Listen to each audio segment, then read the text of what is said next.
Alright, so right now what we're doing is we're at a place where we normally don't come to in the wintertime, which is the beach. And we're here to show you how important it is to have the dune systems here, because what they actually do is protect us from the storms coming in off the oceans. So next time you're at the beach, you want to pay attention because the dunes span the entire coastline. And by having them here, we get protected from all the winds that are around us. Now, at the front of the beach is where the foredunes are, which is just a big hill. And the foredunes take the brunt of all the energy from the storms with all their wind and rain. Now as you go behind the foredunes, you'll notice a big valley. The valley has its own plant community, and we call that the inner dunes. And because it's relatively protected from the winds, all these trees are able to grow there. Behind the inner dune, as you keep going, you'll notice another larger dune, and this is called the back dune. The back dune is almost always larger than the foredune, and even closer to the very end of it, you'll start getting forests growing near it. So dunes are able to build up as sand from the beach blows back into the dune system. And what happens is it catches in the plants that are growing here, like this dune grass. And once the sand falls down and catches in, the root systems of this dune grass hold it into place. And if you were to look closely at these root systems, you'll notice that they overlap each other and make a net. And this net keeps the wind from blowing the sand away again. Now, even though this dune grass does a very good job of surviving even out here in the winds and the rains, the roots are very fragile. So if you're out here walking on the beach, you want to make sure that you're not walking on the dune grass because you'll damage the roots.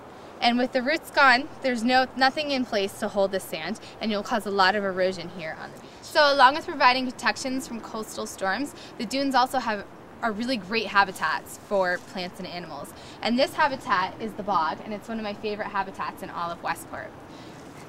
The bog is located between the foredune and the back dune in the inner dune, and this is the place where all the water from our storms collects. Now, because there's sandy soil here and there's not a lot of plant life, the soil is really, really nutrient poor. And one plant like this cranberry plant right here is very good at surviving in nutrient-poor soil. And because the cranberries grow here, it provides food for things like mice and birds. Also, some other plants have developed really great adaptations to survive without nutrients. One of these plants is this pitcher plant right here, and we call this a carnivorous plant. What it does is it will attract insects inside its plant, and when the insect tries to climb out, it'll get stuck on these little hairs growing on the outside.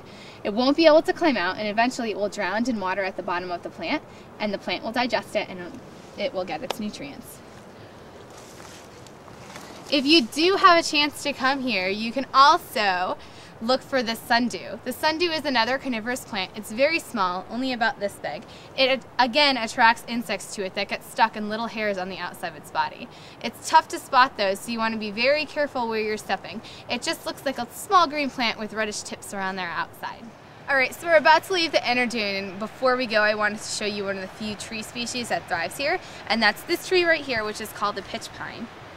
And the pitch pine can be told apart by other pines because when you pick off its clump of needles, it's always going to be in a group of 3. So the great thing about pitch pines too is that it's also very resistant to fire. So if a fire came through, the tree would not only survive, but the pine cones like over here will also open up and drop seeds. And it gives them a little bit of an advantage because as all the other plants are burnt out, the pitch pine seeds will start to grow before anything else comes back into the area.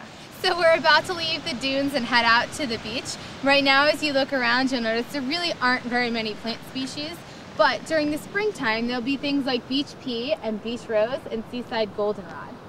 So all these plants will grow here, and you want to keep an eye out for them on your way here. Also, I hope that you enjoy walking through the dunes, and just remember, we want to keep them around for many years, so be careful and don't step on the dune grass on your way through them.